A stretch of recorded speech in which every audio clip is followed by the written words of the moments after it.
जय जगन्नाथ मु रोजी पट्टनायक आपण समस्त को मोर ब्लॉग रोजीज होम को स्वागत करुछि। आज आपण सामने मोर ए संध्या समय उपस्थित होबार किछि गोटे अलग कारण नहीं कि आपण मानक सम्मुख उपस्थित होइछि। आज आम देशर माने प्रथम स्वाधीनता संग्राम जड़े नायिका जहाँ को मु मो आदर्श एवं माने सारा विश्व ही तांको आदर्श बोली भावे। तो सी होछन्ती हमर रानी लक्ष्मीबाई। तांकर आज पुण्यतिथि रे तांको मु मो तरफरु एवं मोर संगठन कल्की फाउंडेशन तरफरु गभीर श्रद्धांजलि अर्पण करुछि। आउ आपण समस्ते भी तांकर जीवन पर बहुत किछि जानिथिबे। से तो एकाधार माने निज स्वदेश स्वजाति से जो पराधीनतार बंधन को मुक्त करने जो लड़ाई लड़ी से लड़ाई तो मु भावुची आज युव समाज भी प्रेरणा नबाक पड़ो। समस्त से प्रेरणार मार्ग महाराणी जीवन बहुत स्वल्प जीवन परिथिला। 1828 रु 1858 जो आमे कहार मनर भीतर अच्छे 30 वर्ष कि 29 वर्ष से जहाँ किसी भी हो सी आमर समाज को समग्र विश्व पाखे से गोटे उदाहरण हो जाइछंती। आउ महाराणी गोटे गीत मोर हृदय को सब बेले छुए। बहुत समय मुझे पढ़े आउ से गीत जिते किए भी शुणु आपण मैंने भी शुणु माने आपण को लगे जमी सतरे से आम सहित अच्छा आम भितर अच्छा।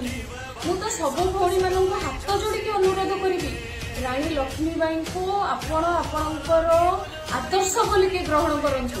देखिए समाज कौटी जाई पहुंचब। केवल नारी माने नुहंती मु तो कहिबे पुरुष मानक पई भी से आदर्श थिले।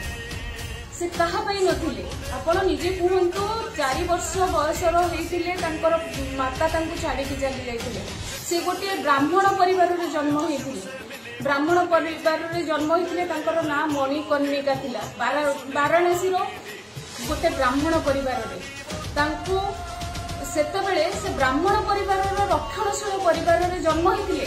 किंतु सी होची जणे क्षेत्रीय रो कार्यकलाप तांको गोटे महाराणी आमे योद्धा भाव में ग्रहण कर जाइछन्ती। आपण माने चिंता करंतु सी होछन्ती प्रथम नारी जी की होचे आदर्श। तांको कोटि कोटि प्रणाम। तांको पाई मु आज एई कविताटी आपण मानक पाखरे रखुची। आपण माने बहु बार तो सुनिथिबे समस्तक मुखरु। आज मु एटा न पढ़ी कि रही पारुनी। सिंहासन हिल उठे राजवंशों ने भुकुटी तानी थी। बूढ़े भारत में आई फिर से नई जवानी थी। गुमी हुई आजादी की कीमत सबने पहचानी थी। दूर फिरंगी को करने की सबने मन में तानी थी। बुंदेलहर बोलो के मुंह में हमने सुनी कहानी थी। खूब लड़ी मर्दानी वो तो झांसी वाली रानी थी।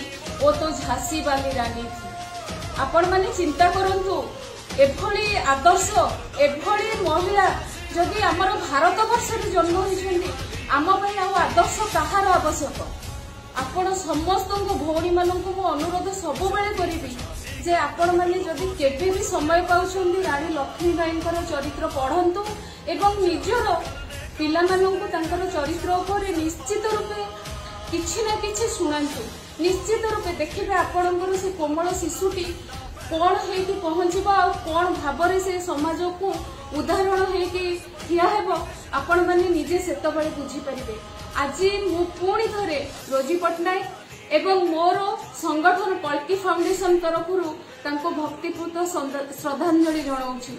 आ आपण समस्त माननको अनुरोध करूछि समस्त माँ भौणी माननको महाराणी लक्ष्मीबाई आम पई आदर्श थिले आ आदर्श ही रहिछन्ती। आपण माने तांको आपणको जीवन शैली रे आदर्श भाव में ग्रहण करी आगको बढ़ंतु। जय हिंद जय भारत।